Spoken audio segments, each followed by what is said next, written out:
I knew that thou wouldst allow these humans to corrupt thee. A dragon. You summoned a dragon. Ha! One of the few they were able to corrupt, and I turned it against them. Blackstorm defeated it and imprisoned it here. It was trapped like me. So now you turned it against me. It is thee who has turned against me, abandoning me here, left to pay the price for each and all of thy errors in thy stead, whilst I did all I could to help thee to return. And so it is, I am come to the end of my strength, an empty shell o'ertaken with rot. I did not wish to harm thee, but I no longer am master of all that I do. Is that why thou hast killed my companions? Is that why you killed my companions? The visions? Speak rather to the human half, for that is who hath invoked them, with its fear and its regrets. Thy companions never traveled through the breach. So it comes to this. You and me. It's time we ended this. Ha! It is all I have awaited. Remove these accursed lances from me, and let the world heart become whole once more.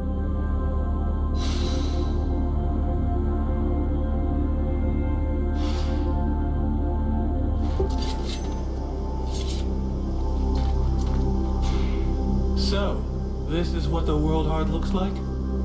Yes. Terrible and magnificent. Nothing that I ever read could have prepared me for this vision. I just hope that in spite of everything, your knowledge can help me. Because I have absolutely no idea what I'm supposed to do. Faced with any kind of choice, it is impossible to be sure of making the right decision. No one can see all the consequences of their actions on the future. But what I can tell you is that the entity within you is a piece, a limb, torn from the world heart by its own will. By sending part of itself to Vertiel to inhabit a living body, it knew it would be protected until it was possible to get that part back. But while it was incarnate, the demons saw what we have done to the world, what terrible damage intelligent beings are capable of. Alas, I fear that now it wants to destroy everything, wipe the face of the world clean of our corruption, rather than risk that it should happen again. You came to rescue me, even though it meant risking failure in your quest. I want to try to help you. I know you will do all that is in your power to save Vertiel. This world must be rid of the Ice Lords. You must destroy their link with the world heart. But beware of letting the demon return to the heart. He will destroy all who live. It will take us longer to rebuild the world without it, but we can do it.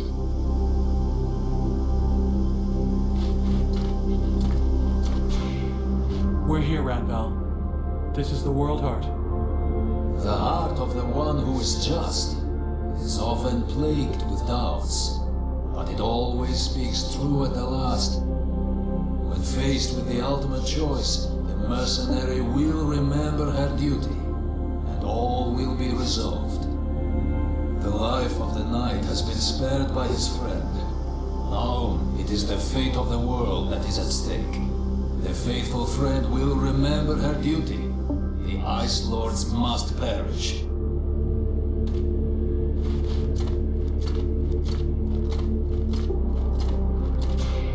Here we are. The world heart. I'm guessing that this is not the first time you've been here. That is true. It is here that the White Lady was born. But that is of no importance. You are weak, inconsistent, hesitant. The world heart will overwhelm you and destroy destroy. But can't you help me? What should I do with these spears? Or the demon? Do whatever you want. This is the moment for you to take your destiny in hand, one way or the other.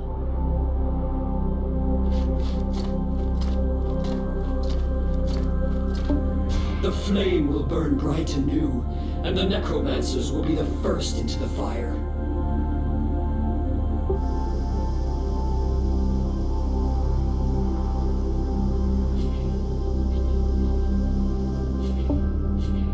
I have traveled this world and lived amongst its peoples, its elves, its humans, and I have witnessed the truth of their ilk. Vanquishing the necromancers will not suffice for them. Others will return to enslave the power of the world heart once more. There is but one remedy, one sentence that must be passed. No! They've learned their lesson. They'll be able to make a fresh start. Their world must be destroyed with flame.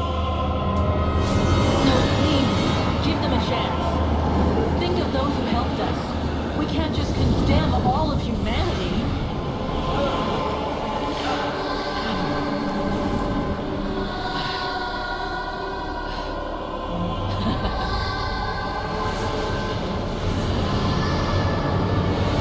In what way is that of concern to us?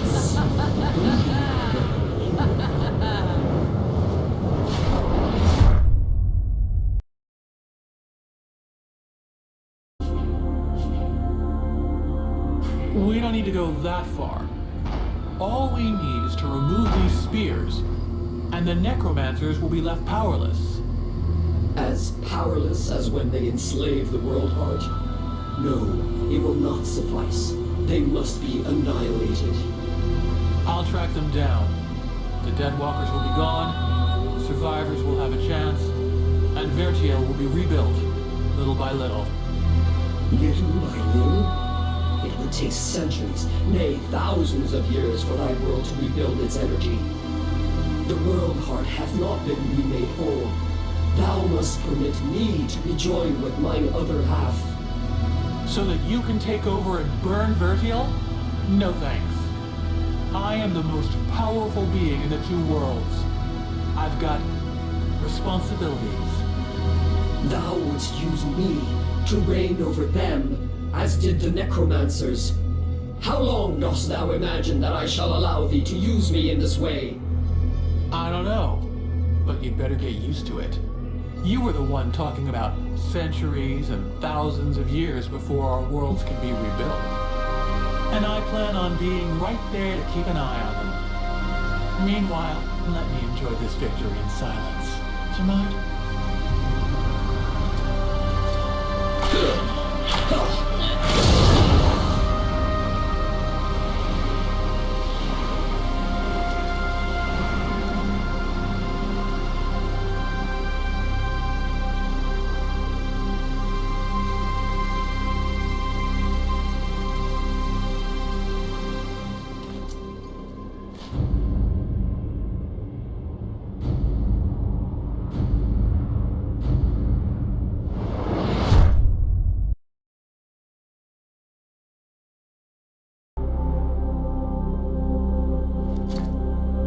The flame will burn bright anew, and the necromancers will be the first into the fire.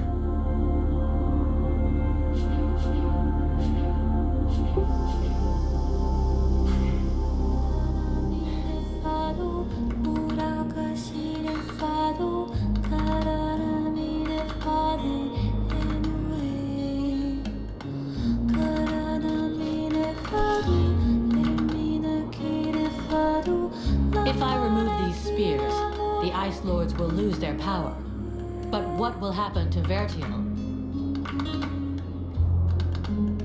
Thy world is weary, all but extinguished.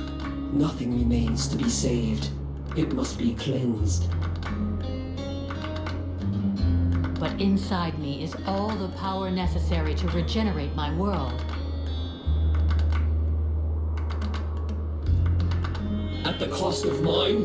Do not think it. Vertial needs the world heart. Thou canst not sacrifice it thus. There are still dragons, and the necromancers will be destroyed. The fire of the world heart is not completely out. It will burn bright again, in time. But without us, I forbid thee to do this. I will not die for thee.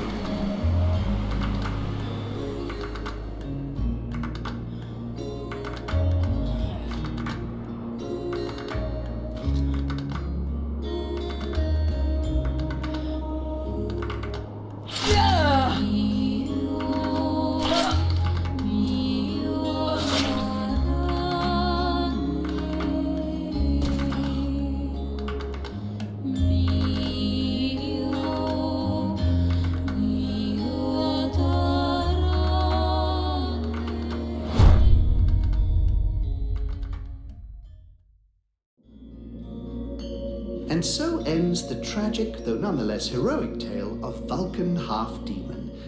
I confess I may have romanticized some aspects of the story, though in my defense, I shall always have something of a soft spot for our dear Vulcan. By releasing the world heart's energy to the surface, she sacrificed herself in order to heal Vertial and bring an end to the long winter. Ill-prepared for such a powerful energy surge, the Ice Lords were instantly reduced to cinders.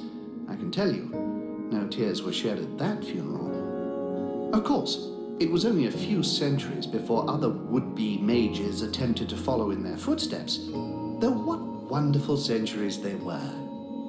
With Captain Buffalo leading them, the Freeborn Blades legend grew, and they flourished for a time. Sadly, the legend of Buffalo's immortality proved less than accurate, and after 27 battle wounds and another 40 or so years, he eventually died in his bed, to the great sadness of the three charming young women who were sharing it with him at the time. Edwin's corpse was mutilated and burned by the command of King Relmar. Such a waste. I remember being quite disappointed at his decision, as I had hoped I might be able to inhabit her body. It had been an absolute age since I was last inside a woman. To no one's great surprise, Relmar proved to be a formidable monarch. Strong, just, and loved by all. He returned a sense of pride to the elves that the war had stolen from them. The Red Scribes... really? Don't get me started on those imbeciles. Nonetheless, it would be uncouth of me not to mention how heartbroken young Sybil was by Vulcan's death. Proud to have fought alongside such a courageous companion, the beautiful young scribe lifted her head high and transformed her grief into purpose. She quickly gained the respect of her peers and was elected chief scribe shortly afterwards when Liestas died quite suddenly. Apparently, the fool succumbed after having imbibed a large quantity of a somewhat questionable nectar that he and his doctor had invented. And as for myself, well, my goodness, I fear that is an extremely long story, and you would quite literally die of boredom before I finished the telling of it. But you see, that's what I like so much about mortals. Their stories last just about the right amount of time, give or take a few decades, and then they're done. And then they come around again. One thing is certain, I have all the time in the world, so who knows? I may get to tell you other tales